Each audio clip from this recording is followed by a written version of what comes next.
Hey, welcome everyone. My name is Tristan Claridge, and I'm the convener of this webinar series for the International Social Capital Association. Now, the association's mission is to advance the research and application of the social capital concept, and the association is now welcoming members. In this session, we welcome Dr. Robert Lee from the University of London for a presentation about measuring the social capital and resource acquisition of entrepreneurs residing in multiple deprived localities. Implications for enterprise policy. Dr. Robert Lee is a senior lecturer, associate professor in entrepreneurship and innovation within the School of Business and Management, Royal Holloway at the University of London. He is published widely in international journals, including the International Small Business Journal, Entrepreneurship and Regional Development, International Journal of Entrepreneurial Behavior and Research, Environment and Planning, and the International Journal of Management Reviews. His research published in Multinational Business Review won an award for Most Outstanding Paper in the Emerald Literati Awards. In addition, Dr. Lee is Fellow of the Royal Society for the Encouragement of Arts, Manufactures and Commerce, and also a Fellow of the Higher Education Academy. We're delighted that you've agreed to give this webinar, Robert. I think it's been a couple of years in the making. We're delighted to have you here, and thanks again for rescheduling from last week. Over to you for the presentation. Thank you, Tristan, and welcome to all the audience.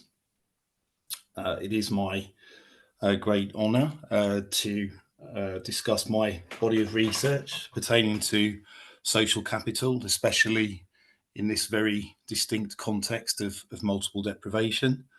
And I should also say a thank you to my co-authors, Professor Heinz Chuselman, Professor Dilani Jayawana, Professor Julia Rouse.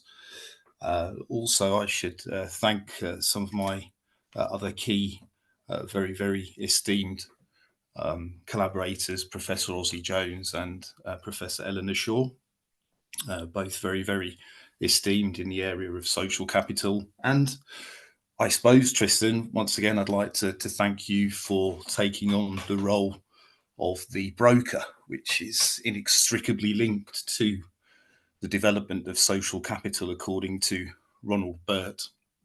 As such, you are acting as the tertius, the third person connecting us scholars. So thank you again, Tristan. With regards to the extant presentation, I suggest that the image at the outset on the first presentation slide nicely demonstrates and captures perhaps what is labelled as poor ambience and poor infrastructure. And clearly, in the context of entrepreneurship and innovation, creativity, the climate of a place may well influence the quality of businesses and the different types of talent that can be established and drawn on in a population. So this particular area is of interest both personally, but also in terms of policy. So in terms of this particular presentation slide, marginalised entrepreneurship is a persistent problem. Businesses are often considered low quality.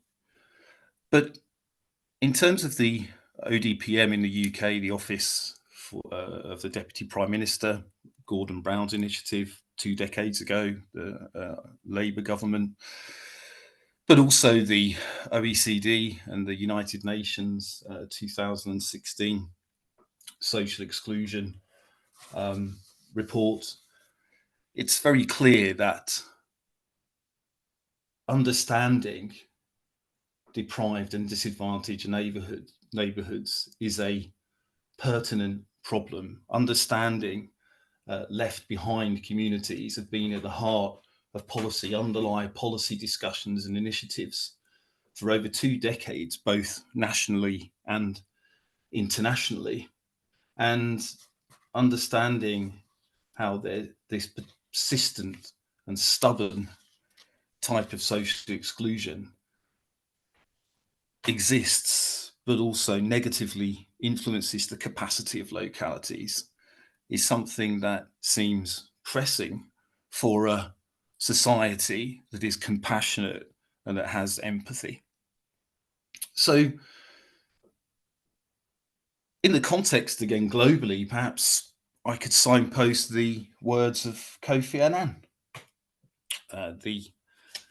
of course, bastion of the United Nations a short while ago. Let us remember that every society that wishes to overcome poverty, hunger, armed conflict and disease must draw fully on the talents of all its members. And so Kofi Annan's word there, which can be found at the Kofi Annan Foundation web pages, is something really quite pertinent and personal to me as a researcher, but also as a citizen.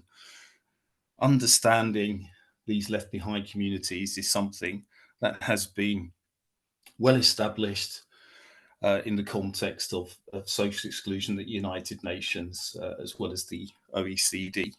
And in the UK, though, in this second particular point, then clearly the words of the office of the Deputy Prime Minister way back during the Labour government, increasing levels of enterprise clearly can go hand in hand with tackling poverty and joblessness and providing meaning and providing scope and encouraging some citizens who might start new ventures to upgrade their own quality of life, but also the places that they reside. So these particular social exclusion initiatives are very, very important. New business, startup training and programs. In this third particular presentation point was also a vision of the ODPM in the United Kingdom. And clearly this endeavoured to encourage an endeavour to create an atmosphere of enterprise and entrepreneurship in these communities through providing training opportunities and providing stipends and small startup grants to encourage development, entrepreneurial activity.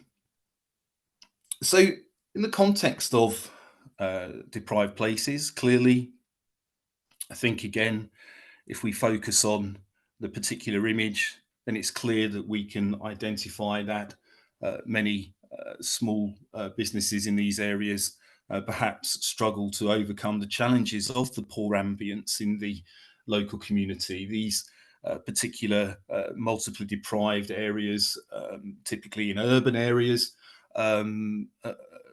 pockets of deprivation, where there is also accompanying corresponding poor health, low educational attainment. There is delinquency, social isolation, structural unemployment.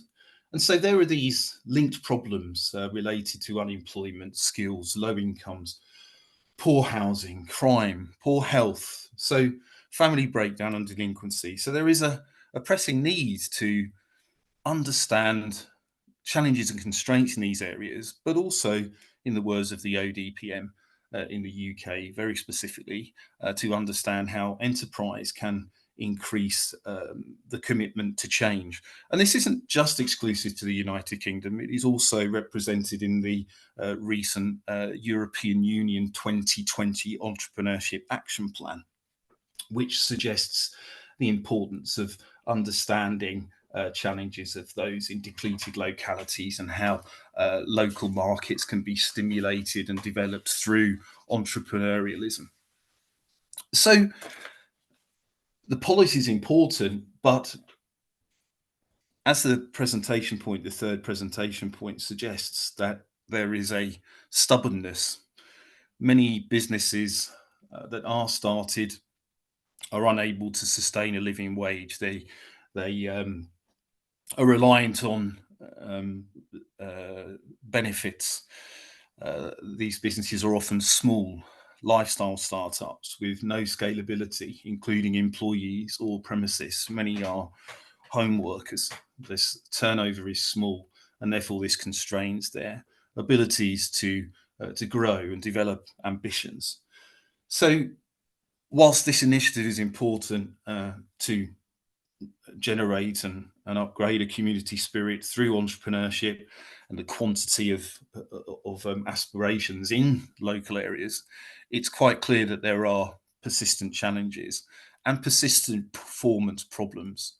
So lastly, then, it's clear that according to Williams and the EU Entrepreneurship Action Plan 2020, that better understanding the resource problems of marginalised entrepreneurs is a priority to enable this aspirational, growth-oriented, but also compassionate society, in the words of Kofi Annan. And so in the very specific entrepreneurship scholarship, clearly understanding resource acquisition, the very activity that underlies all entrepreneurship and new business creation, is a pertinent research initiative. So in the context of drawing on that policy background and the persistent problems, both practically and theoretically, the body of research aimed to evaluate the relationship between social capital and resource acquisition in the context of entrepreneurs residing in multiply deprived areas. Put another way, the research endeavours to understand the effects of social capital on the very resources acquired and needed to start a business in the context of entrepreneurship in multiply deprived areas. So, in terms of a very specific theoretical framework, clearly there are two strands of theory that should be understood. First, resource acquisition. So, resource acquisition, according to Drucker, Schumpeter, Scott, Shane, as well as Kersner, underlies all entrepreneurial activity.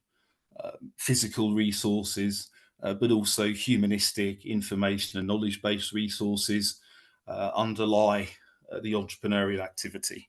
So in the context of Drucker, the entrepreneur doesn't wait for the muse to kiss them, they get to work. They begin to understand what resources and learning and strategy development is required.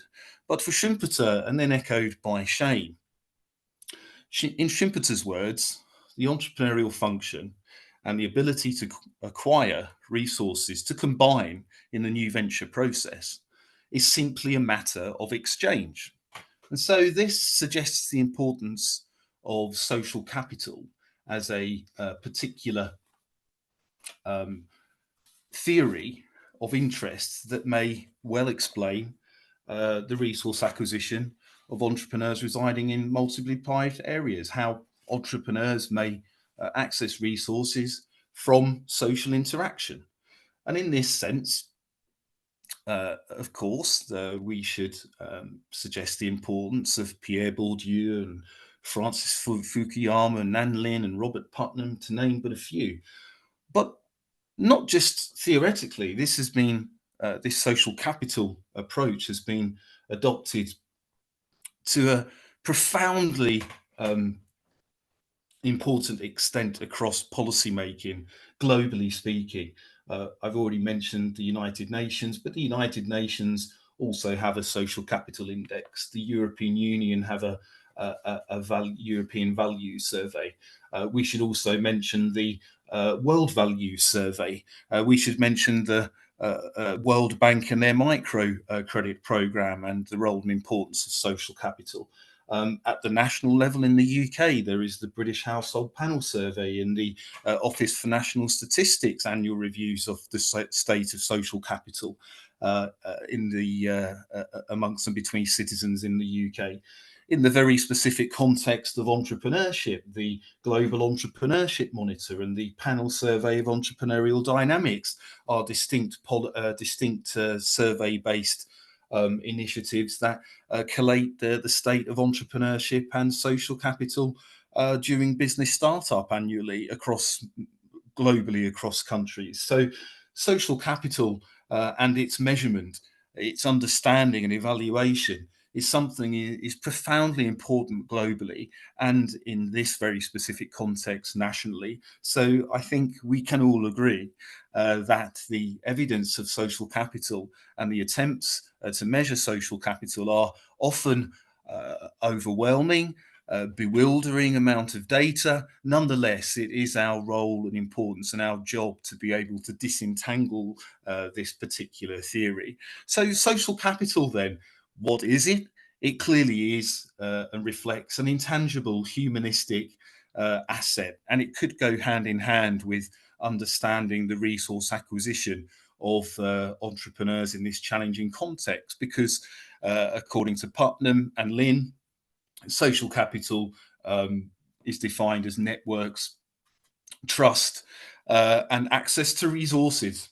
So there seems to be a logical linkage to the entrepreneurial process, and therefore, based on Schumpeter's words and entrepreneurship as the source of wealth and change, the foundations of development, then as such, social capital concept seems to be relevant. We could go back to Emil Durkheim's research and Tony's research on Gesellschaft and Gemeinschaft, and also understanding mechanical and organic solidarity, in the words of Durkheim.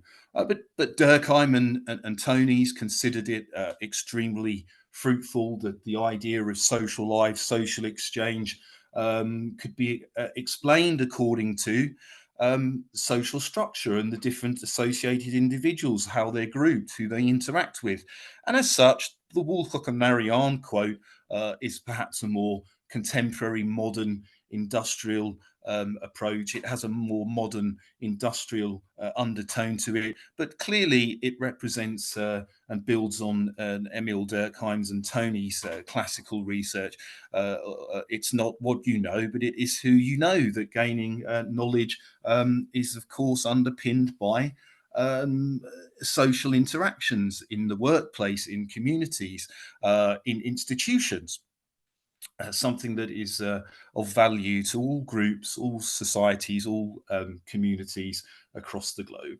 So summing up the social capital concept, generally speaking, then, it clearly is, according to Robert Putnam, Nan Lin, Fukuyama, Pierre Bourdieu, to name but a few. We could suggest the importance of Schuller's work in sociology, Darlouf's work in politics, economics, community, Huysman's work in information technology. There are a great number of social capitalist authors. And indeed, it is a focus on the benefits of social relationships and opportunity. It does constitute, according to Fukuyama, the cultural component of modern industrial societies.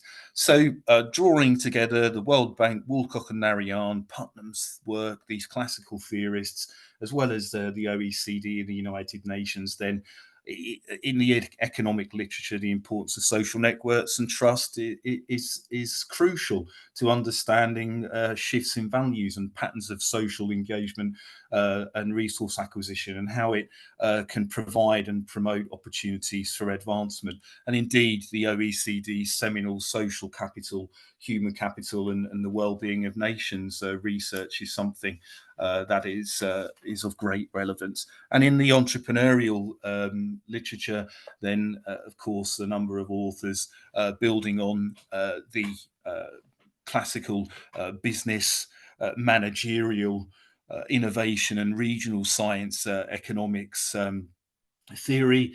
Social capital can promote, reduce malfeasance, and it can promote goodwill and promote reliability. So this promotes a competitive advantage. Very specifically then, we've discussed what social capital is, exactly what it is. The operationalization of social capital in this particular research represents three particular dimensions: structural, relational, and cognitive. And Nahapiet and Ghoshall's theoretical framework posits the importance of these three particular social capital dimensions.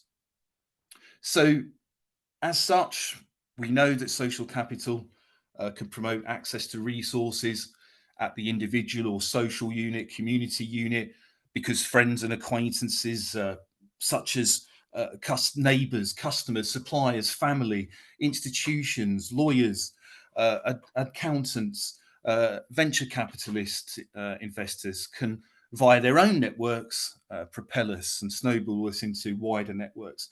And as small firms lack these resources generally because of their size disadvantage, this is exemplified, and it is, of course, much more problematic in this multiply deprived context. Social capital then is important.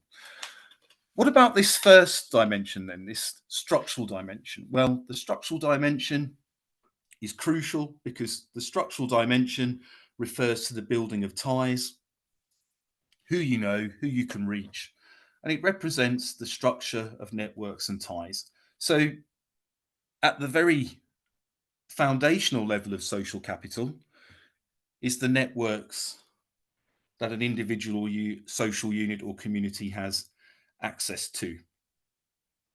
So a first particular element of structural social capital, or a feature or characteristic, represents network size. According to Ronald Burt and Robert Putnam, then the larger the network, then the more prolific opportunities there are for advancement, for being able to access abundant resources. So this is important. And if we focus on and revisit Robert Putnam's own words in his marvelous 2000 book, Bowling Alone, bounteous Rolodex files are important. Those individuals with large networks, with bounteous Rolodex files, enjoy faster career advancement. And this likewise is confirmed and supported by Bert's comparison of French and American managers. Both French and American managers with large networks tend to experience career advancement and higher remuneration. So this is important. Proactive social interaction and large networks seems to suggest the role and importance of building ties. In a similar way, then, it could be hypothesized that entrepreneurs residing in multiple deprived areas may obtain additional resources, certainly valuable, crucial resources, by expanding their networks. A second particular feature, characteristic of structural social capital, represents network diversity. And there are two component parts that constitute and comprise network diversity, or two particular constructs that should be measured: bonding network ties and bridging network ties. And bonding social capital refers, of course, to the relations with families, friends, colleagues, clubs, stronger, homogenous, more equalitarian network ties. So these typically evolve and enable a reoccurring safety net of support. They are, according to Putnam, the sociological superglue, and they facilitate getting by. In the words of Christian Grutart, Woolcock and Marianne, Dasgupta, at the World Bank, then they are a safety net. They promote favour provision. They can help poor countries, according to the OECD, the UN, substitute for a lack of institutional transparency in the organisation. According to Bird and his study of UPS workers, then solidarity amongst and between managers and shop floor workers can extract support and increase productivity and solidarity and empathy. So this is an important argument, and it can be hypothesized that bonding ties are a common source of support for entrepreneurs residing in multiply deprived areas. However, they perhaps have a limitation and a weakness according to Putnam, as well as Woolcock and Narayan. They may facilitate getting by, but they might be considered defensive networking if solely relied on. And so this can also represent the analogy of birds of a feather flock together, and therefore homophily and homogeneity can also constrain because it can cultivate inwardness and redundancy, similarity in resources, less value added. In opposition, then, bridging ties would represent something perhaps which is more opportunistic, individualistic, representing perhaps status attainment, divergent, heterogeneous ties that are perhaps considered different and non-redundant, with elites or advisors, agencies, suppliers and executives at the community level, perhaps different communities and neighbourhoods. So these bridging ties, according to Putnam, transcend space and time, as well as Malecki. So Malecki's economic geography work suggests that bridging across spatial divides, geographical divides, is important. But in the context of burden entrepreneurship, then, well, bridging ties enable the leveraging of instrumental resources, value added, that are considered perhaps novel and new, rarer to imitate. This weaker interaction enables brokerage, it enables referrals into wider networks. So bridging ties can also propel access to brokers and referrals, divergent, non-redundant resources. And therefore, it seems sensible and logical as well to suggest the role and importance of bridging ties, in particular in the context of entrepreneurship in multiply deprived areas where they may lack role models, that they may lack access to the best places for business advice. It would be quite clear that certain government institutions can provide these bridging ties. So in this sense, entrepreneurship in multiply deprived areas should be able to upgrade and enhance their aspirations and their growth opportunities through the acquisition of non-redundant resources. Relational social capital, then, is important. Relational social capital represents the attitudes, and it represents the behaviours of network participants. It represents the willingness of individuals or groups to be able to engage in best practice, to be able to engage in behavior that is moralistic and reliable. And there are two distinct features or theoretical units. Trust is perhaps the most researched and is crucial, plays an essential role in perceiving the reliability of others. It's the main driver of social interaction across people and places. So broadly speaking, then, social trust suggests the importance of integrity, honesty, concern for others.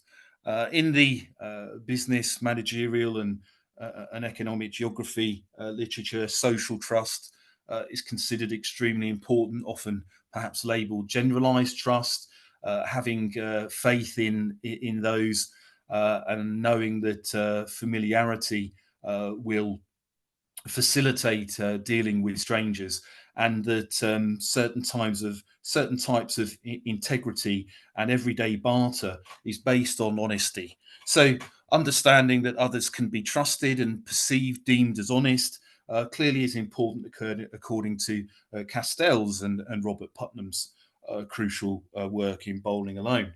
In the business and management literature, naturally, Adler and Kwon suggest that goodwill in the organisation is underpinned by this generalised nature and trustworthiness, that identification with others can reduce uncertainty of information, and it can minimise transaction costs. It can indeed ensure that repeat interactions and durable support with high integrity and fairness can be cultivated. Indeed, Chiyu's research into online virtual working groups suggests that trust is crucial in building relationships across the very distinctive virtual environment and space.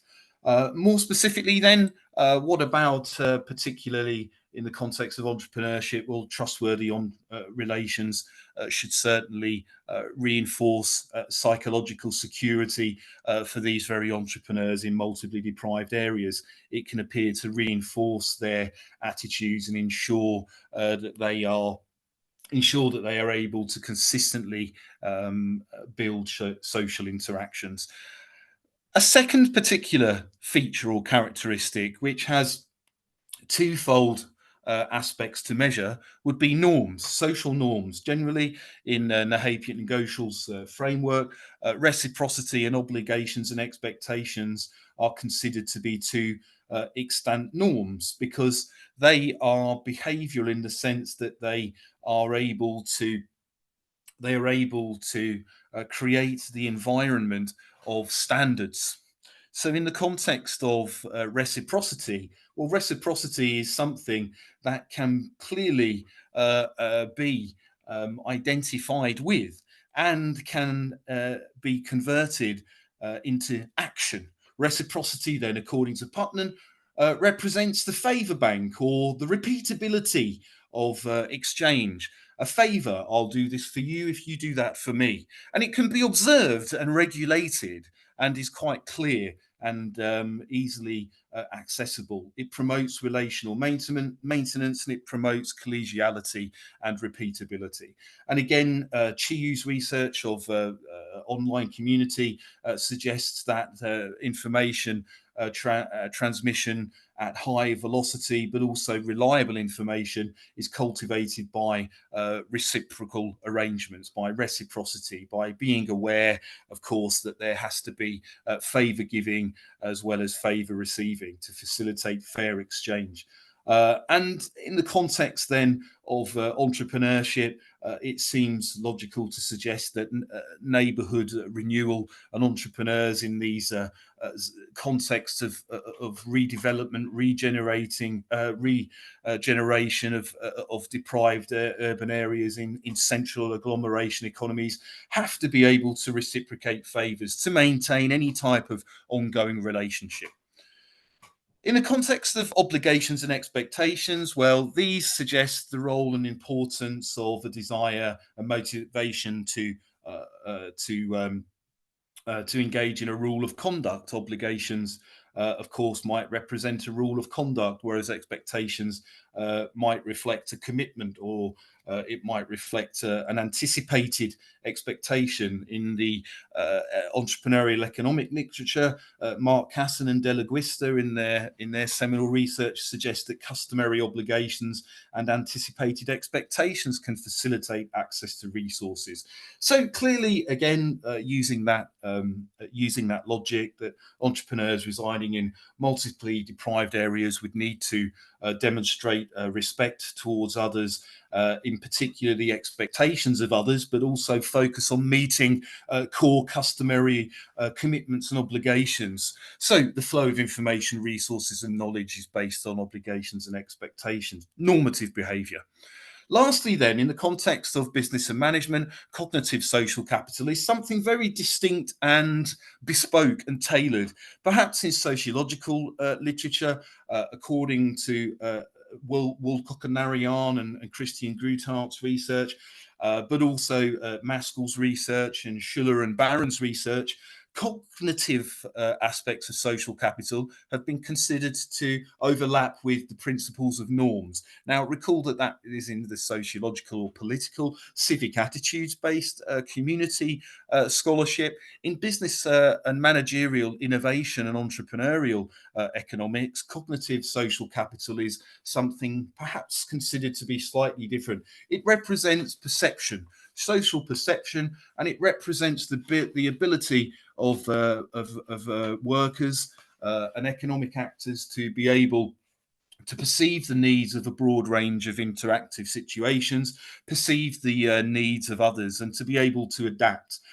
In essence, put another way, the communicative rituals and attitudes of actors is also a crucial feature, characteristic of entrepreneurship. Two particular constructs then that should be measured would represent shared language and codes. And this shared personal language or business language and codes, in other words, lingos, can facilitate access to accelerated knowledge, but also actualized knowledge that can be internalized through absorptive capacity and then transformed into realistic knowledge that can be used and combined in the new venture creation or innovation process. So these different perceptual abilities that understand the nature and dynamics of interaction or language, lingo in different contexts, but also the types of coded behaviors such as being able to promote legitimacy and being able to demonstrate credibility at certain times during interaction are incredibly important. So as such, a common communication, accomplished by shared language and shared coded behavioral routines is incredibly important for knowledge acquisition. And we suggest that language and codes can foment knowledge and interaction in the deprived context. Lastly, then, this fairly large conceptual framework, the shared narratives approach can enrich communication further. And according to Nahipi and Ghoshal, it represents metaphor, myths, language, good stories. We all tell stories to associate with others in day-to-day work and social life. And so storytelling is a crucial form of everyday communication, which builds rapport and relationships, and it can overlap in the context of knowledge work, according to Jeff Easton and Widden Wolf's work, again in the Chiyu social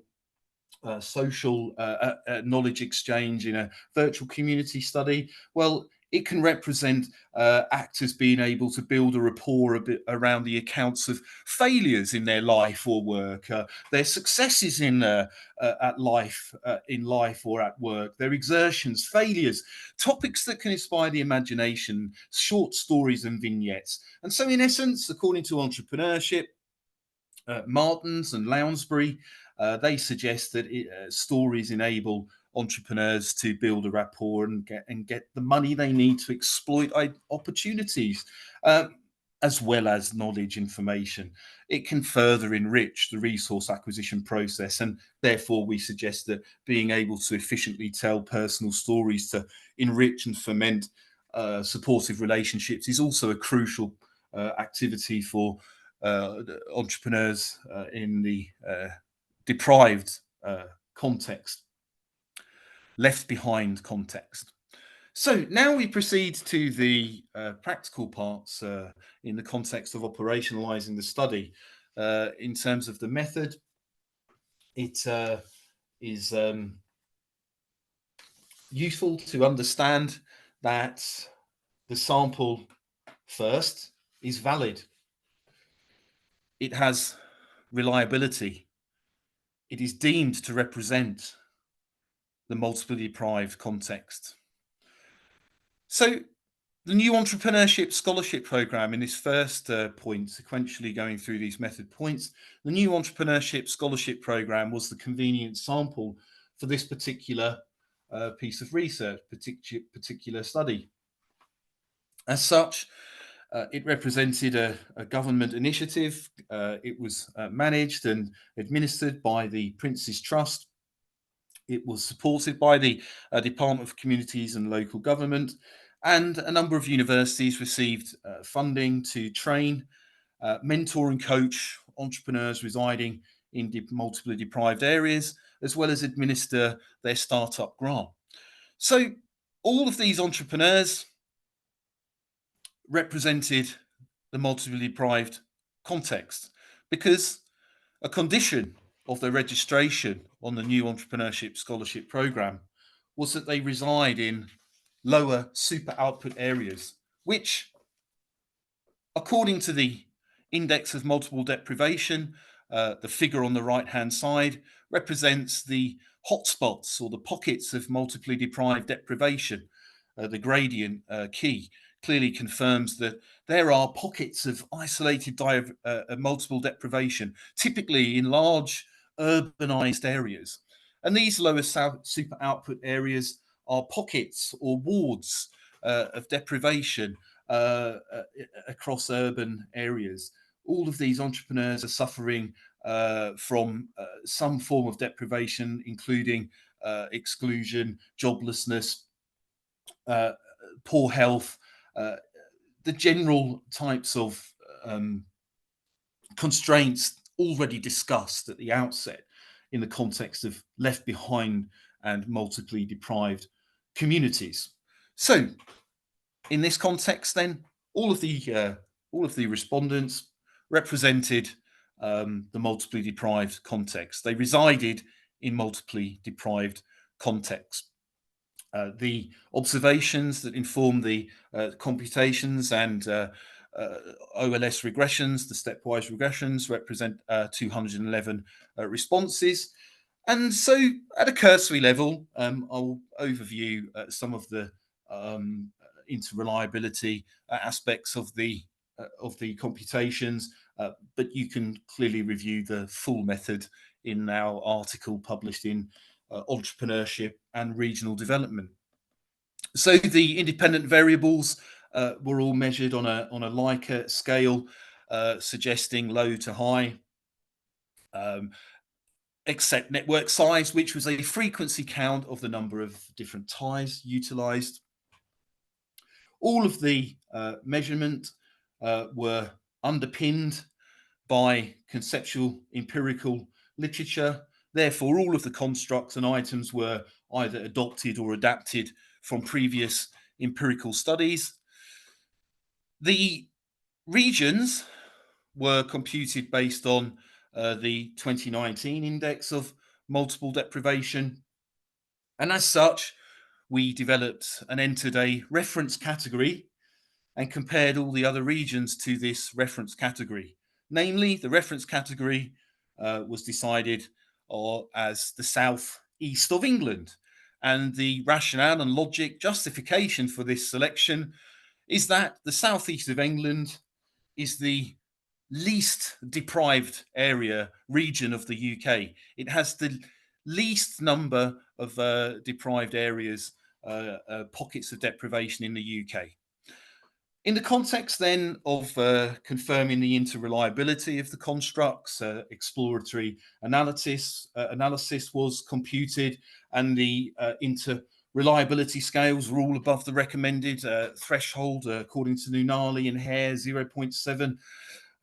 Moreover, we computed Cronbach's alphas, and all of the items represented high interreliability at the particular threshold. So in the context of confirmatory factor analysis, we were able to also compute tests that suggested confirmatory factor analysis, that there was no latent construct or single construct model that outperformed our particular regressions reported. So we have exploratory factor analysis and Cronbach alphas that represent the minimum thresholds, namely exploratory factor analysis at 0.5 according to Nuances, and also the Cronbach alphas meeting thresholds at 0.7, whilst the confirmatory factor analysis ensured that no latent construct was able to better explain our particular model. And so we also conducted some pre and post estimation tests, clearly pre-estimation tests in the context of multi-collinearity, correlations, post-estimation tests, split group, split sample analysis confirms that the results remain robust across the different types of testing. So as such, we're able to confirm, safely suggest that the statistics are robust as possible. And in terms of the reporting then, as such, this is not a qualitative study. It is a quantitative study, a large survey. Therefore, the results in terms of sigmas and statistical signs are going to be quite cursory to discuss. However, they do provide very interesting insights for policy, as the patterns seem to hold across this fairly moderate to large sample size. So the model, full model is significant. The R squareds are respectable. They explain a good deal of variance. But what is interesting then is to understand these very, very specific results. It's clear then that the full model confirms that entrepreneurs residing in the northwest of England and London, in the pockets of deprivation in the northwest of England and London. Of course, both of these are characterised by quite large agglomeration economies in the northwest, Manchester and Liverpool in particular. London, of course, we know a global hub and capital agglomeration economy. It's quite clear then that entrepreneurs residing in these lower super output areas, when compared to the southeast of England, acquire less resources. Therefore, we could suggest they experience greater disadvantage. So not only are all entrepreneurs in lower super output areas perhaps considered left behind and disadvantaged, there seems to be an exemplar effect. There seems to be an effect that is exacerbated in the northwestern London. So what about the main variables of interest then? Well, in the context of structural social capital, it's clear that the network size is positively and significantly associated to resource acquisition. Therefore, the larger the networks, the more likely resource acquisition occurs. In the context of bonding ties are positively and significantly associated, related to resource acquisition. But what is interesting to note is that bridging, there is an absence of a relationship. There is no significant effect. So it can be considered that these entrepreneurs residing in multiply deprived areas in the UK, namely lower super output areas, perhaps over-reliant on bonding social capital. And therefore, it's clear that interventions for bridging should be considered at the policy and think tank government level. Of the relational social capital constructs, clearly trust, social trust with this generalized undertone is significantly and positively associated to resource acquisition. And likewise, reciprocity, repeatability, obligations, customary, market, and the commitment and understanding of the expectations of themselves as well as their network partners are all positively and significantly associated to resource acquisition. So these complex relational behaviors and motivations clearly influence and have a positive effect on resource acquisition. Of the cognitive social capital construct, it's clear that shared language, communicative rituals in the form of coded behavior, shared language, lingo, informal, formal, and coded routines such as narrative, such as switching languages, is important. So this has a positive and significant effect on their resource acquisition. However, the importance of narratives is clearly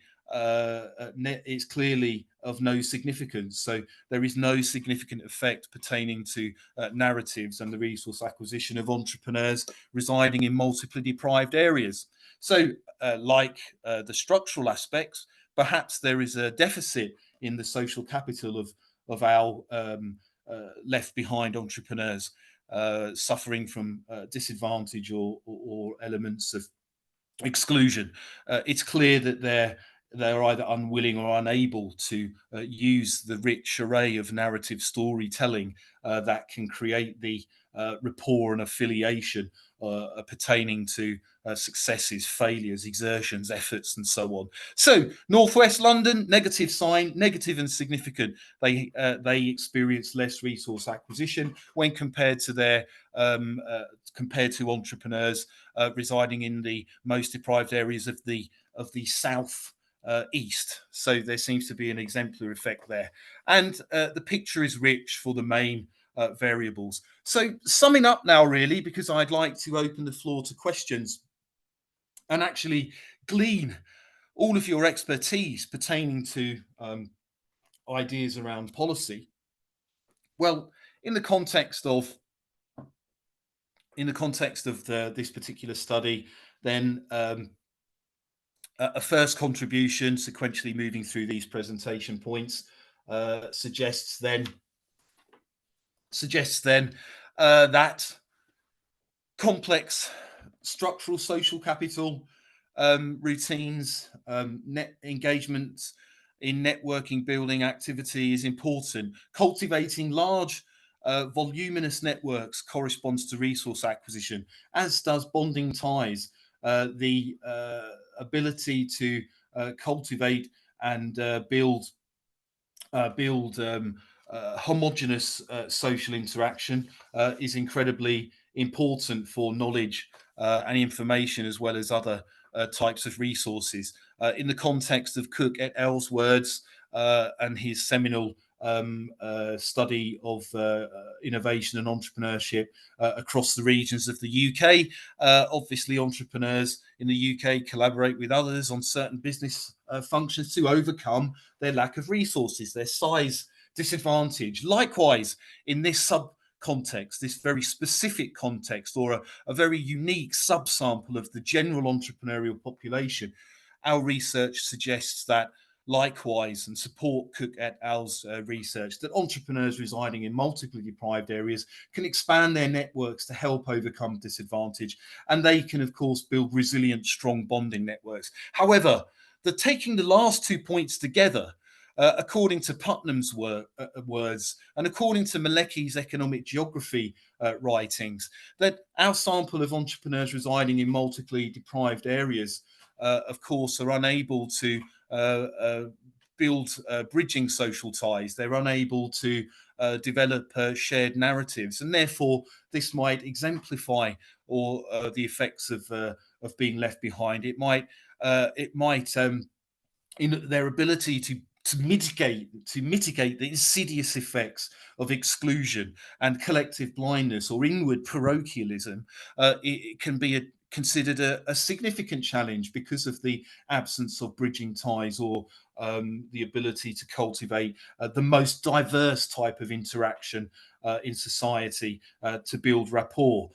That is, simply put, narrative storytelling. So whilst large networks, bonding ties, the relational elements of trust and normative behavior, regulation and motivation to develop moralistic, loyal and reliable communication, as well as these perceptual language routines, these all have a beneficial effect.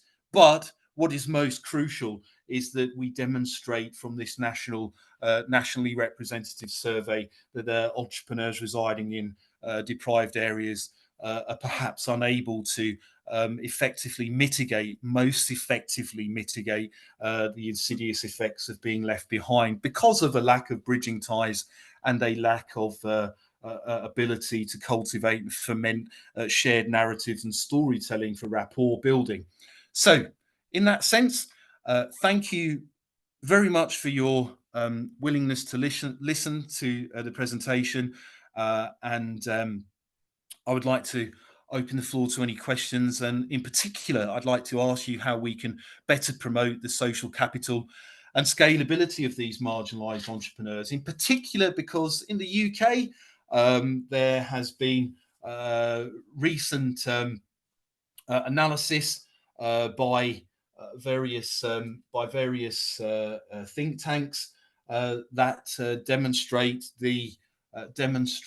that the Levelling Up Commission and the Social Mobility Index is extremely stubborn in the UK. At a political level, the Levelling Up Fund in the UK has been criticised for prioritising certain communities. Indeed, for those of you that are interested in the UK specific context, you can review the videos of Rishi Sunak communicating to some of his constituents. Of course, Rishi Sunak is our current Conservative Prime Minister. And there's a video which is signposted in the independent newspapers web pages, as well as Sky News. Variously, you can access this video on YouTube. And Rishi Sunak was recorded in his role as Chancellor, suggesting that he would change the funding formulas in the UK because the Labour Party shoved all of the funding into deprived urban areas, and that needs to be undone. And these are the verbatim words of Rishi Sunak, drawn from the video published by the Independent and the Sky News. But there are also other examples of why this area is so crucial, and we risk further leaving these communities behind. The Social Mobility Commission has suggested that in the UK, especially post-COVID, that social isolation and mobility has declined, especially for young workers, older pensions, and also ethnic minorities. The Oxfam reports, their gender and equality reports, suggest that the gender divide is continually increasing post-COVID. So they're all matters to be concerned. And a particular blog at the London School of Economics, equality and inclusion must not be left behind by the levelling up agenda. This new policy shift, funding directed at levelling up regions, it has been criticised in this LSE blog for funding that has been channeled towards initiatives that are post-Brexit, that are largely invested in conservative constituencies, and therefore this mirrors also some of the criticisms of other policies in the UK, the Regional Growth Fund, and the failure of the local enterprise partnerships in stimulating creativity in deprived urban areas and upgrading the climate of deprived places. So there's all types of reasons for why policy should be creatively developed and continually developed. So thank you so much. Wonderful. Thank you, Robert. Fantastic presentation. So we'll open it up for questions and discussion now. Please either raise your hand in Zoom, which you can find under the reactions button down the bottom, or you could post in the chat and I'll call upon you. When I do, you can unmute yourself and ask your question.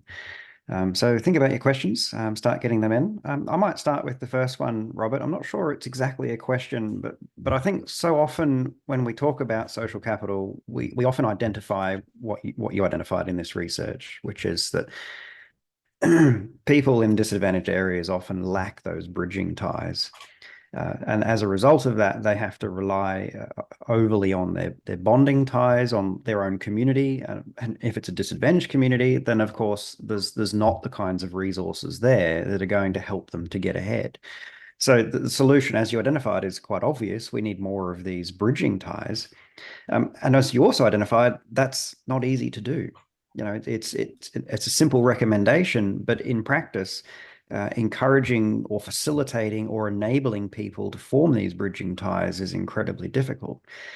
But I think in some ways the solution lies and exists within the social capital framework as you've presented it. You know, the very things that provide the narratives, the identification with their community, may be the very things that are actually inhibiting the development of those bridging ties.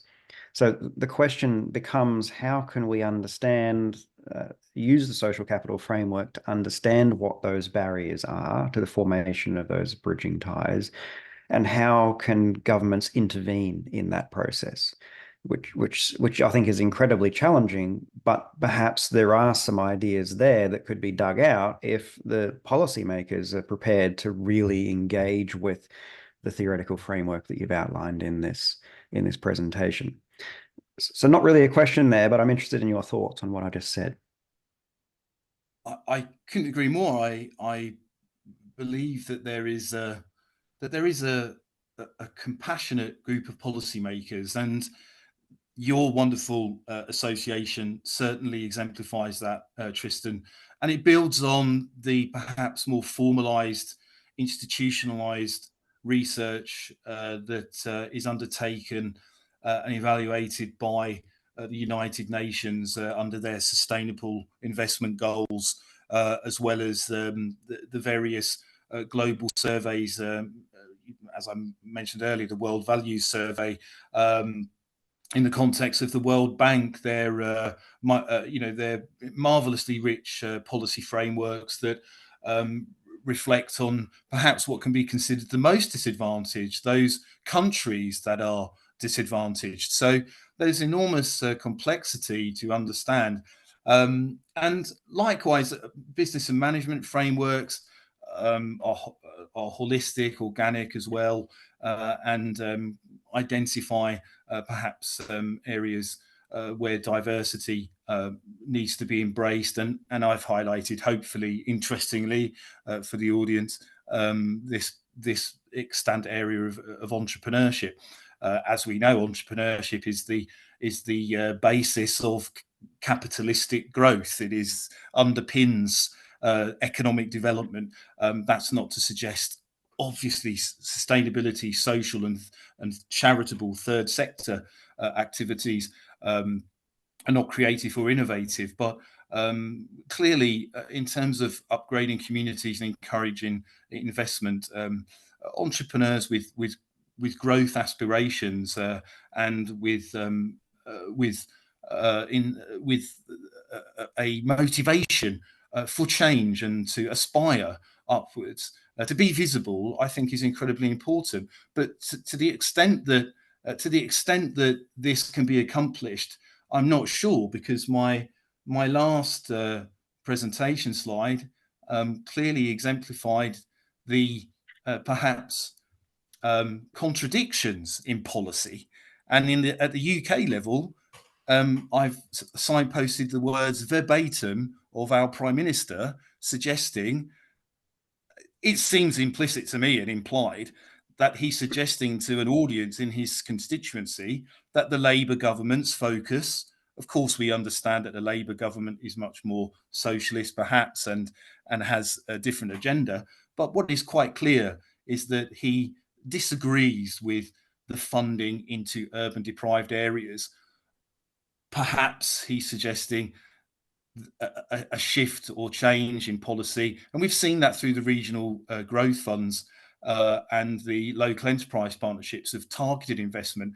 However, I also pointed out that, according to the LSE in their wonderful blog, they paraphrase some research by Oxfam, as well as the city deals in Scotland, and demonstrate that much funding has now been political and has been focused towards the Conservative Party's agenda. So I wonder whether perhaps embracing a cross-party, cross-disciplinary approach to social capital building and investments with more mutual respect might be something that could better facilitate and harness a consistent agenda in this area, entrepreneurship in multiply deprived areas.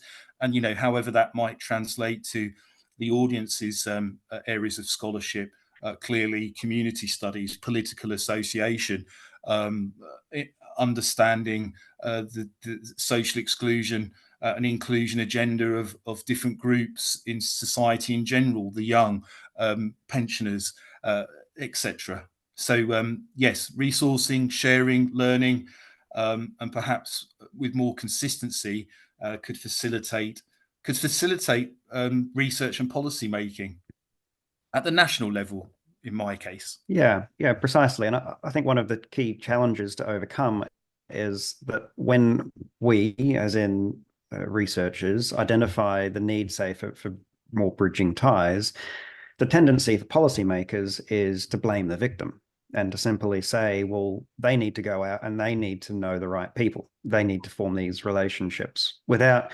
appreciating what we're telling them, which is there's barriers to that. There's reasons why they don't have these bridging ties. And you can't just simply blame the victim. You actually need to overcome these systematic barriers that make it difficult for people in these disadvantaged communities to have these bridging ties. And I think we saw a very similar thing happening with the World Bank 20 years ago or more, where they identified the need for these kinds of relationships in, say, poor rural communities in developing countries. And they basically, reading between the lines, said, well, these people, they just need to do better. they need to make these relationships with people who can improve their livelihoods. But that's not possible. Like if you're a poor farmer and someone tells you, well, go make friends with, someone who's rich and powerful. Yeah, great. How? Tell me how. And I think that we have that same barrier in the UK, no doubt, and in other places where we want to try and develop policy based on these research findings, where we really need the policymakers to understand, that just because we say somebody needs more bridging ties doesn't make it their fault and their problem and their responsibility to do something about it. No, I agree. And again, building on the World Bank's research, it is also an interesting and relevant implication or suggestion, recommendation to build up micro credit programs in communities. But there's a very big difference between the typology of a pot of money shared amongst and between a small community, or a more formalized discourse of interurban microcredit programs with investment by institutions such as banks. So, we and most importantly, it is national funding that underlies these initiatives, because there has to be coordination. So it's very, very difficult in terms of the international, national, and local engagement and congruity.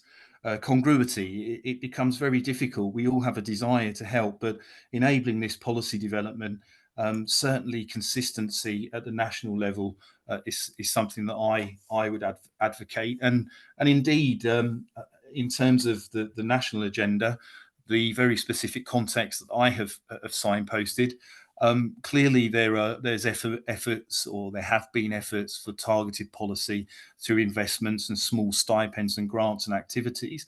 But if those policies are shifting sands and rebranded all the time. In the UK, the coalition government changed the deprivation investment towards the new enterprise allowance, but there was one very, very particular crucial stipulation or criterion, that these entrepreneurs that would be funded by the Conservative and Liberal Democrats coalition had to demonstrate an affinity to grow and to basically develop a scalable enterprise, often in target areas as well. And this was most certainly the fabric of much of the local enterprise partnership policies. It was basically anything that was scalable post-Brexit. So I think we have to understand that the images on the first and second respective presentation slides capture that there are not just these human problems, but they might be interlinked with physical and cultural problems, because physical structural deficiencies as well is a problem. In terms of scalability, public transportation and infrastructure is often sketchy, with funding withdrawn in the context of deprived urban areas. So there are all manner of infrastructure problems which might, at a very basic level, restrict an individual citizen's or entrepreneur's ability to do the very things that we take for granted, which would be to transcend time and space and make connections. So I couldn't agree with you more. And obviously I have a number of distinct policy recommendations. As you pointed out, institutions and governments to act as the gatekeepers and the brokers. But one critical thing that I think is, in terms of my policy thought, is that if these policies are for deprived urban areas and left behind areas and individuals, are often on shifting sands, especially in the UK, as I've just demonstrated. The rhetoric and the shifting labels can be quite overwhelming to stay up.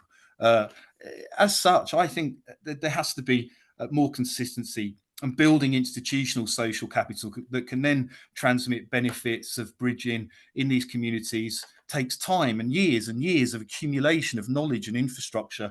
But when there's such rapid change all the time and rebranding, measuring is challenging, but also the implementation of support. So it's not straightforward. It has all these political resonances. It has these political dimensions as well across space. So what is important is that social inclusion and exclusion is persistent and stubborn. And actually, the OECD's social capital and post-COVID report suggests that social capital has declined across the OECD nations.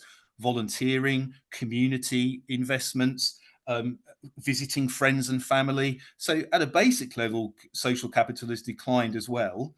And then clearly the social mobility working group in the UK and also the United Nations social inclusion and exclusion agenda under their sustainability goals suggests that social inclusion again has made no progress, especially post-COVID. So there's lots of catching up to do, and I'd love to hear everyone's thoughts on policy initiatives. Yeah, I Or agree with email everything. me.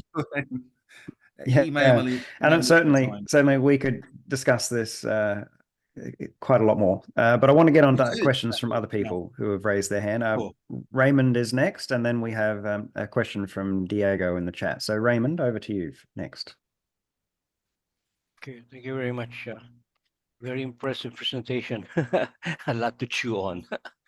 Yeah, but I'm interested in I'm interested in any success stories, especially in developing countries, about how they link rural areas with traditional cultures with urban areas, particularly the supermarkets or industrial areas where the rural farmers, for example, can be linked to urban area. The role of social to improve the social capital and facilitate all these transactions and mitigate market failures and failures to cooperate. Yes, so I would suggest again the World Bank research is the seminal sort of frontier type research around deprivation in countries that are perhaps considered categorized as suffering from poverty, where exclusion is very, very prevalent. So definitely the works of Woolcock and Narayan, Michael Woolcock's work at the World Bank, Christian Grutart's work at the World Bank is really frontier stuff. Yes, it's over a decade old now, but clearly there are some absolutely wonderful frameworks, practical frameworks as well, that are conceived and developed and published in their research that brings together actually something that's really quite interesting and gaining currency now based on Pierre Bourdieu's work. So Pierre Bourdieu's work suggests the importance of different forms of capital. So social capital is only one particular capital that is considered a modern sort of part of contemporary society. Pierre Bourdieu suggests that individuals in order to navigate the complexities of the hyper-competitive modern industrial society need to develop cultural capital to understand, to develop dispositions that change and evolve, to develop objectified affiliations. That means with different resources or different approaches to business activities or cultural activities in the arts or otherwise. Health or recreation. He also suggests, of course, economic capital, which seems rather obvious, but often the context that we're talking about, impoverished, left behind countries and groups lack economic capital. They lack finance, not just finance, but the credibility and legitimacy that comes with it. And therefore, that also suggests the importance of symbolic capital. Symbolic capital, in the words of Bourdieu, is the accumulation of all capitals, cultural, social, and economic. So, as such, what the World Bank scholars do is they certainly, I think that they were perhaps pioneers in the context of understanding the combinations of different capitals and how perhaps physical capital infrastructure, as you rightly point out, how urban areas and rural areas can transcend time and space. And as such, the UN's recent research on digitalization is something that's gaining frontier research time and research focus as well. So yeah, interesting points. And so the World Bank, their seminal capitals research and tendencies to link the capitals is important to create a sort of overall infrastructure type of model of social capital that's dependent on cultural, symbolic, economic. Variously, they use the word physical as well, and I obviously mentioned this physical structural infrastructure in multiple deprived and urban areas can often facilitate or constrain. So investment is often sketchy in areas. Absolutely, but the digitalization research at the United Nations and their sustainability agendas has been linked to inclusion and exclusion as well. So that's definitely something that I would share your opinions on, that understanding how to fuse and merge or increase the connectivity and presence of each respective community, urban or rural, is very important. But there's no the guides on policy again are forever changing. So yes. Yeah, thanks, Raymond. Next question is from Diego. Diego, do you want to unmute yourself and ask your question?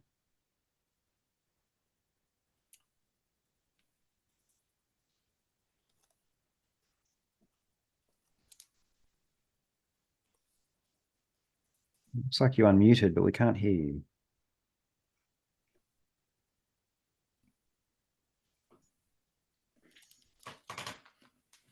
Perhaps I could ask your question on your behalf.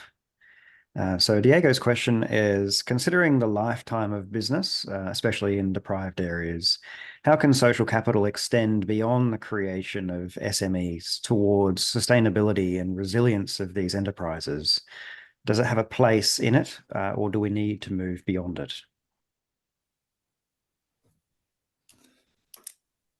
Yeah, thank you, Diego. So very interesting question, and I very much agree with you that other factors should come into play when understanding the challenges and the constraints of SMEs or entrepreneurship in multiply deprived areas.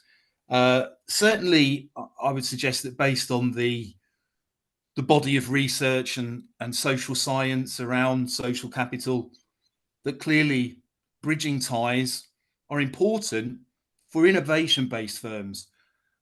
There are two studies too numerous to mention that I could signpost here, where SMEs that are growth-oriented, that are scalable, that engage in radical innovation, even incremental innovation, disruptive, that have of course annually will rank highly on a Likert scale pertaining to frequency counts of new product and services developed and launched. Maskell's work, for instance, Malecki's work, Graber's work is important. And if we go back and revisit Graber's work on the regeneration of the Mittelstadt area in Germany, well, this area was stagnating, suffering from significant decline because of structural unemployment, a withdrawal of investment, hyper international competition.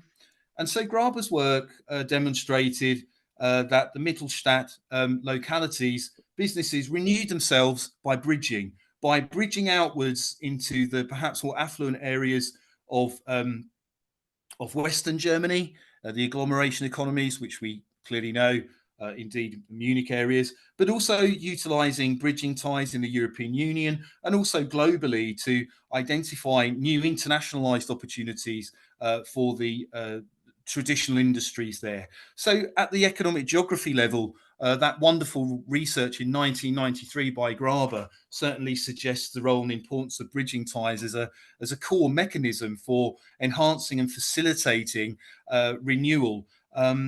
Moreover, the voluminous research pertaining to SMEs, as I've signposted a particular study earlier, in the context of the SME picture and the United Kingdom, the 9 regions.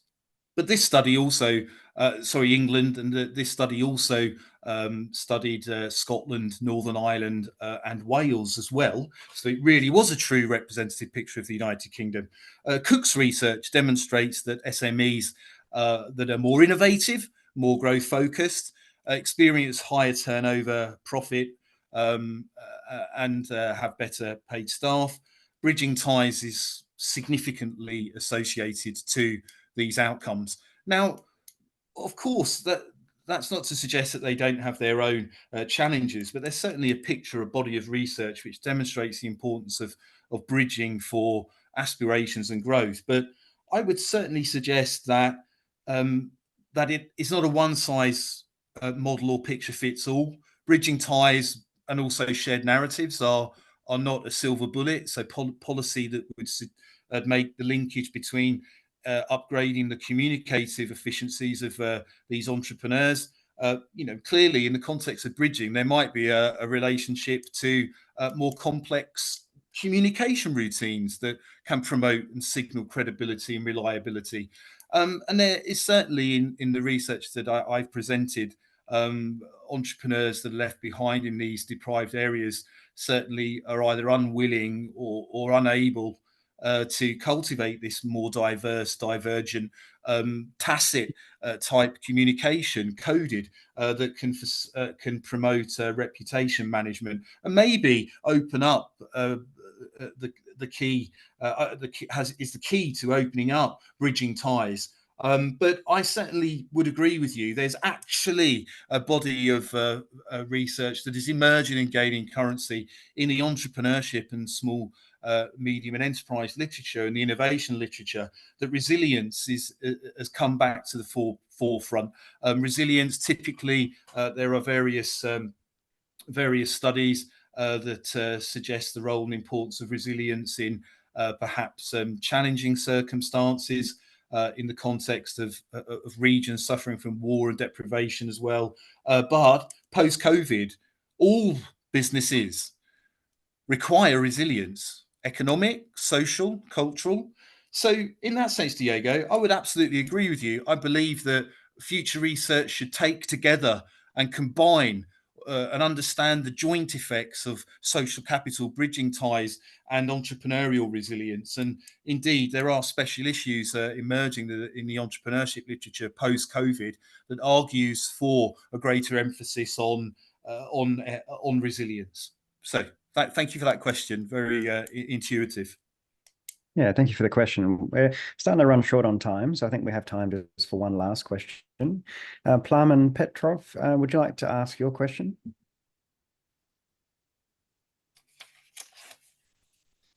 Feel free to unmute yourself and ask your question. Or I can ask it on your behalf. So the question is, considering trust as a part of social capital, do you think lowering uncertainty, like having a strong, consistent program, can help entrepreneurs, can help?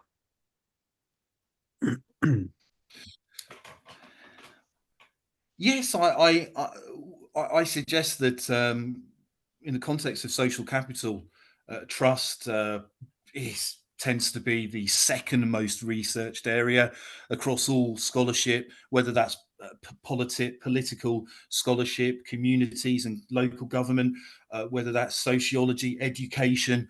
Of course, network structural attributes are the most researched, closely followed by trust and norms, I would suggest. So trust is crucial, pivotal, inextricably linked to understanding the quality of relationships. And whilst in our nationally representative survey, it appears that the entrepreneurs are able to understand the role and importance of trust, therefore able to supplement their network interactions and lubricate them, according to Putnam, as it is the sociological glue. It's an important part of the quality of interactions to attracting people, but also keeping people within the network. I think, given the fact that there are voluminous categorizations and measurements of trust as well, I suggest that there's an important future research agenda there, but also implications for policies to target and cultivate trust alongside all of the other elements of research capital, in particular a focus on the elements that are lacking in these left behind contexts, but reinforcing the elements that perhaps we've demonstrated clearly do link and have an effect on resource acquisition. So the types of trust that I've gleaned from my scholarship would be generalized trust, sometimes labeled social trust; particularized trust, sometimes labeled benevolence-based trust. In the business and management, knowledge management literature, there is task-based trust, there is thing-based trust, there is thick-based trust, integrity-based trust. So I think trust is probably one of the most slippery conceptualizations of any theoretical unit that I have come across that underlies social capital. And I believe that, as I say, a limitation that you could argue in this research is that myself and my co-authors have only studied one particular theoretical unit of trust. And so does that actually capture the full elements of trust, when clearly there is particularized benevolence, integrity, thin and thick trust? So yes, I believe, simply put, that trust is fundamental to the research, but also to enabling the policy development, and also to enabling a consistency amongst and between the advisors, the mentors, the coaches, and the entrepreneurs themselves. So entrepreneurs need trust in their institutions, but they all, and those that are there to stick up for their corner, much like yourself, Tristan, here, sticking up for the corner of the impoverished and to promote civic development and economic development. I think that trust is important for the relationship both amongst and between the entrepreneurs themselves and their network contacts, but also amongst and between the entrepreneurs and their coaches, mentors at institutional training programs. Then there has to be consistency. And so the way to cultivate trust in these impoverished and left behind areas is to have a consistent presence rather. So yeah, thank you for your question again. Yeah, and I think you make a good point about trust as well, because the behavior change literature certainly talks about uncertainty as being a barrier for people to take action. And I think ultimately what we're talking about with social capital is people taking action that helps to mobilize the resources, get access to different forms of capital, to provide social support, reciprocity, and so forth. They're all actions. And if uncertainty is involved, if there's a lack of trust there, then that can be a real barrier. So it certainly is incredibly complex, which perhaps is why there continues to be so many different definitions of social capital, focusing on different aspects of that complexity. But it's an exciting area of research. So we have run out of time. So thank you very much, Robert, on behalf of the association, for giving this presentation. We know how much work it is to put these together, and we really appreciate your time, especially staying up late into the evening in the UK. The next webinar that we have is this week on Wednesday. I'm going to be giving a webinar about the practical applications of social capital.